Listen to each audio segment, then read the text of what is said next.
Hachette Audio presents Small Hours, written by Jennifer Kitsis, read by Tanya Eby and Dan John Miller. For John. Chapter 1. Tom, 6:20 a.m. They wanted to go to the playground. No, Tom told them. It was way too early for that, and besides, he wanted to show them something beautiful, something they'd never seen before. Tom's daughters, standing beside him on the porch, gave him skeptical looks. Sophie had been up since 5. She found him on the couch, where he'd spent the night staring at the TV until he'd finally, seconds ago it seemed, drifted off to sleep. Jolting awake, Tom had opened his eyes as her soft, damp hand landed on his face. "Daddy," she'd said, "wake up and play." Minutes later, Ilona was running down the stairs, asking for paper and overturning a basket of crayons.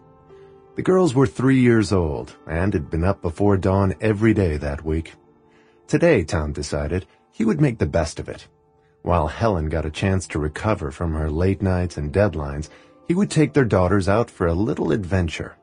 So he made a quick breakfast, got the girls dressed, crouching down to squeeze twin sets of feet into miniature sneakers, bundled them in an extra layer in case there was a breeze coming off the water.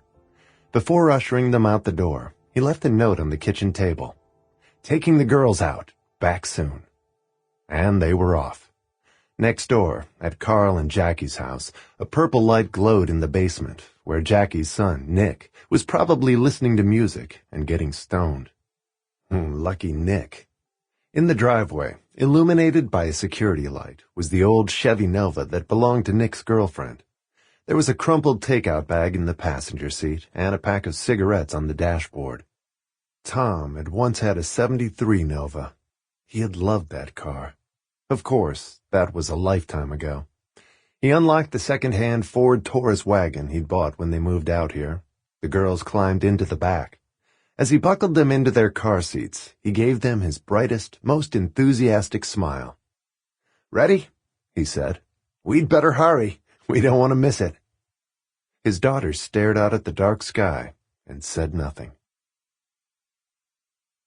There would be just enough time for them to get to the creek before they'd have to turn around and come back, so Tom could drop off the girls at home and then catch the 7:13 train to the city.